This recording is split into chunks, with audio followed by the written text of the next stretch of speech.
우리가 보통 로마 하면 카리스마 넘치는 황제들을 딱 떠올리잖아요. 그런데 그건 로마 역사의 좀 뒷부분 이야기고요.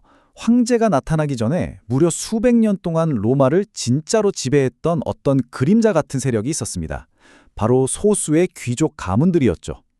오늘 이야기에서는요, 이 300개의 금수저 가문이 어떻게 권력의 꼭대기에 올라서 거대한 카르텔을 만들고 또 그들만의 세상을 유지했는지 그 비밀을 한번 파헤쳐 보겠습니다.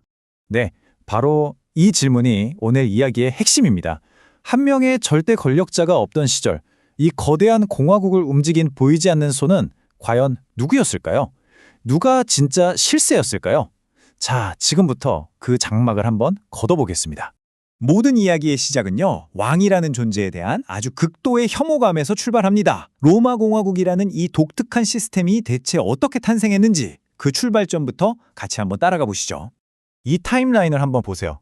로마는 원래 이웃이었던 에트르리아 출신 왕들의 지배를 받았어요. 근데 로마 사람들 눈에는 이 왕들이 너무 야만적이고 오만한 폭군으로 보였던 거죠. 결국 기원전 6세기 말에 귀족들이 중심이 돼서 이 왕을 쫓아내버립니다. 그리고 선언하죠. 다시는 한 사람에게 모든 권력을 주지 않겠다. 바로 이게 왕이 없는 나라, 즉 로마 공화국의 시작이자 그들의 정체성이 된 겁니다. 하지만 바로 여기서 역사의 아이러니가 시작돼요. 한 명의 왕을 몰아내는 데는 성공했는데 그 결과가 뭐냐면 소수의 강력한 가문들이 모든 걸 좌지우지하는 새로운 형태의 권력이 만들어진 겁니다.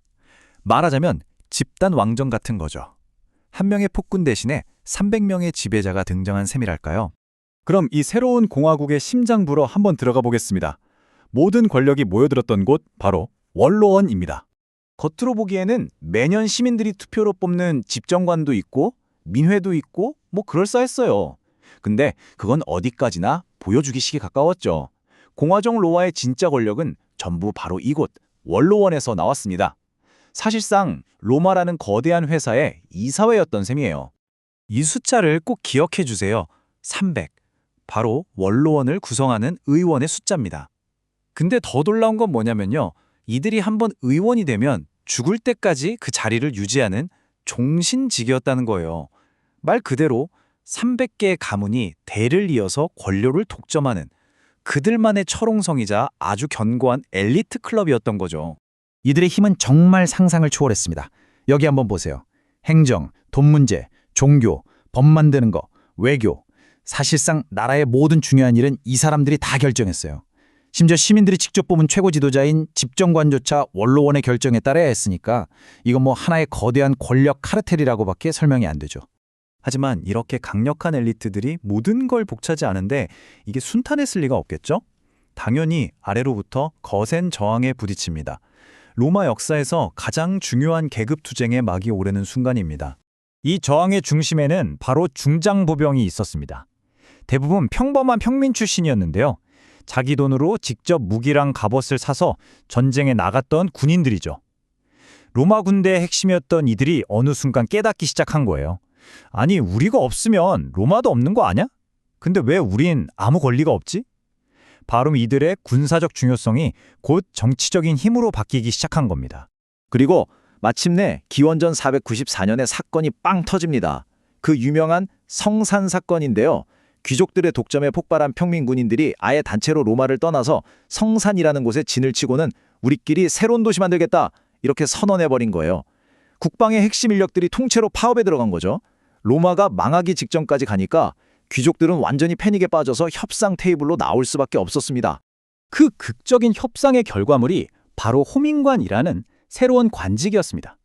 평민들을 보호하고 심지어 귀족 출신 최고 지도자인 집정관의 결정에 거부권, 즉 위토를 행사할 수 있는 아주 막강한 자리였죠.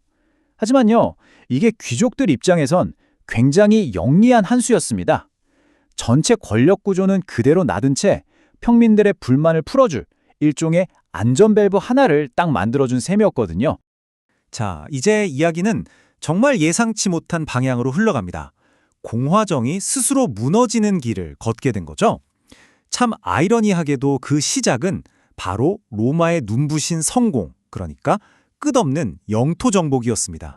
바로 이 슬라이드가 공화국 붕괴의 핵심을 정확히 보여줍니다. 원래 로마 군인들은 로마 공화국이라는 국가에 충성했어요. 그런데 마리우스, 술라, 카이사르 같은 야망 넘치는 장군들이 등장하면서 모든 게 바뀝니다. 군인들은 이제 국가가 아니라 자기한테 월급 주고 땅 주고 전리품을 약속하는 장군 개인에게 충성하기 시작한 거죠. 군대가 완전히 사병화가 되어버린 겁니다. 이 문장이 당시 상황을 정말 정확하게 요약하고 있어요. 전쟁으로 어마어마한 부를 쌓은 장군 같은 개인들이 그 돈으로 원로원 의원들을 매수하고 군대를 동원해서 국가 제도를 자기 마음대로 주무르기 시작한 겁니다. 공화국이라는 공공재가 서서히 개인의 소유물로 변질돼 간 거죠. 한번 무너지기 시작한 규칙은 정말 걷잡을 수가 없었습니다. 그라쿠스 형제가 정치적인 의견이 다르다는 이유만으로 살해당하면서 폭력이 일상화되고요. 마리우스는 법을 그냥 무시하고 5년 연속으로 집정관을 해먹습니다. 그리고 급기야 술라는 자기 군대를 이끌고 수도 로마를 점령하는 초유의 사태를 벌이죠. 수백 년간 지켜온 룰이 완전히 박살이 나고 로마는 100년에 걸친 끔찍한 내전의 소용돌이로 빨려 들어갑니다. 결국 그 기나긴 내전 끝에 공화국은 종말을 맞이합니다. 그런데 그 방식이 아주 기묘하고 역설적이었어요. 공화국이 요란하게 무너진 게 아니었거든요. 네, 바로 이 표현이 핵심입니다. 공화정의 여러 제도들, 그러니까 원로원이나 집정관 같은 것들이 공식적으로 폐지되지는 않았어요. 껍데기는 그대로 남았는데 그 안의 영혼, 즉 권력의 실체는 완전히 사라져버린 거죠. 유령처럼요. 내전의 최종 승자였던 옥타비아누스, 나중에 아우구스투스가 되는 이 사람은요, 진짜 천재적인 정치인이었습니다. 그는 공화정의 형식을 파괴하지 않았어요. 오히려 그걸 이용해서 자신의 독재를 아주 교묘하게 숨겼죠. 여기 내용처럼 그는 원로원을 깍듯이 존중하는 척을 했습니다. 온갖 명예로운 자리는 다 줬지만 실제 권력은 단 하나도 주지 않았죠. 결국 로마 최고의 권력기관이었던 원로원은 황제의 절종을 그저 박수쳐주는 거수기로 전락하고 맙니다. 결국 로마는 300명 귀족의 공화정에서 1인 황제의 제정으로 넘어갔습니다. 겉모습은 그대로 둔 채 권력의 주인만 바뀐 것이죠. 어쩌면 오늘날 우리가 보는 여러 제도와 권력의 모습도 그럴지 모릅니다. 형식은 여전히 존재하지만 그 안에 진짜 힘은 이미 다른 곳으로 옮겨가 있지 않을까요? 한 번쯤 생각해 볼 만한 질문인 것 같습니다.